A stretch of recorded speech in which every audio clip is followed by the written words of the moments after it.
Hello everyone, it is day 5 of my 90 days of dating myself challenge.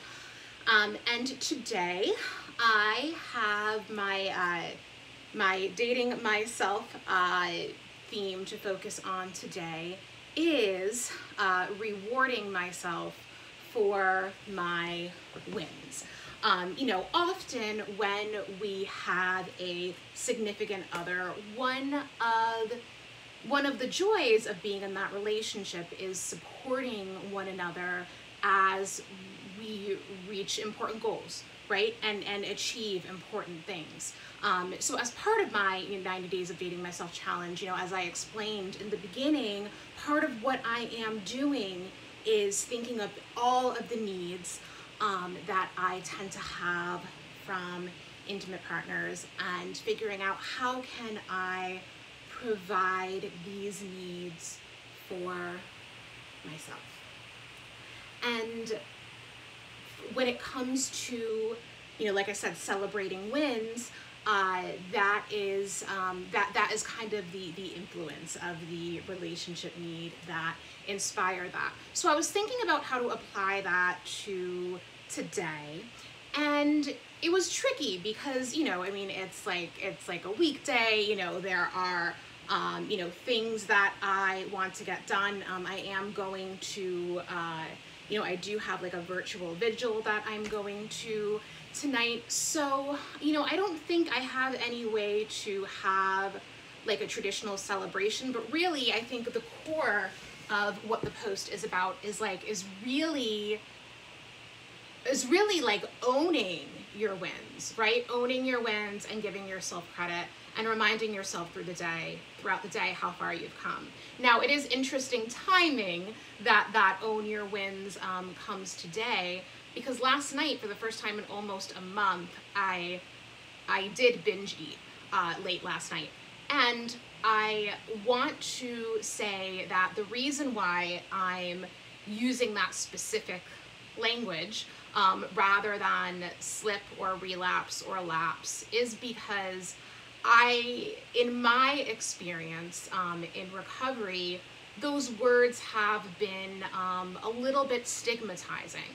And for some people, I understand that complete abstinence from the addictive behavior is the goal, because if they go back and do it once, in their experience, that means that they are making themselves extremely vulnerable to just get back in the habit.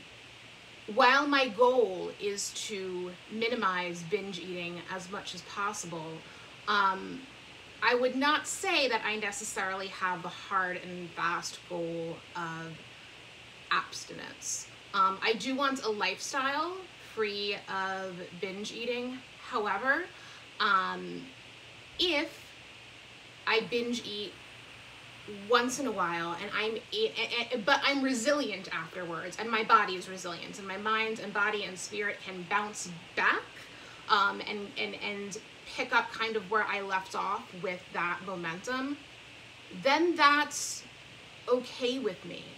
And it feels challenging to say that.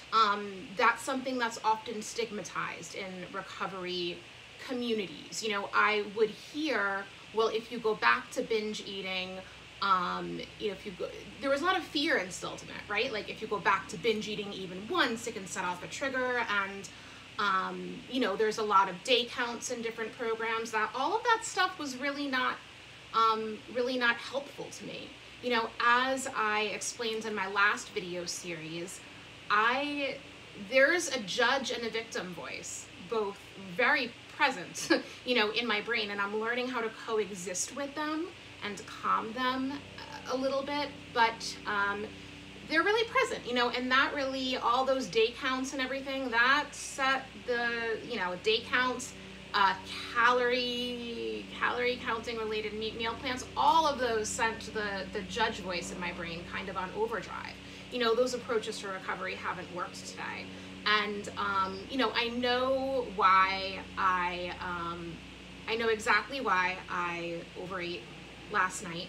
and I am making plans moving forward to minimize my exposure to the trigger that caused that, and you know, do my best to handle my emotions better prior, so I'm not vulnerable and I don't end up doing that. And it's important that I discuss that on this video series because, you know, like I said, things like relapse, lapse, slips, I want to end the stigma around that, particularly for binge eating disorder. I want to end the stigma around lapse, relapse, splits, because you know what? This is a process. You know, science says that our brains have neuroplasticity, right? Our brains have the ability to develop and change in real time as we introduce new habits, and it's never too late, right? As I said in the beginning of my last series, you know, it takes about, you know, the research says the average number was about 66 days to change a habit, right? If, in my experience, if I overeat once, that doesn't mean that I have canceled out all of the progress I made, you know, in this case, it's been almost 100 days now. It doesn't cancel out all of that progress I made, you know, and all of the progress I made in, you know, almost the month clean that I went without binging. I haven't had any binge urges today. I'm having my digestion is feeling a little bit off, but you know what? Our bodies are resilient, and my body is resilient. I believe that most of our bodies are very resilient. My mind is resilient, my spirit is resilient, and I'm confident that I can bounce back from this and not make binge eating a regular part of my lifestyle. And I'm being very kind to myself today, keeping in mind that dating mantra of owning your wins. And I still own and celebrate the almost month straight I had without this, and the almost 100 days I've had of really looking at this habit closely, and taking it seriously and holding myself accountable while stopping it, and, you know, building community at the same time. So I hope this has helped you somehow today, and I look forward to communicating with you all tomorrow for day 6. Thanks all. Be well tonight.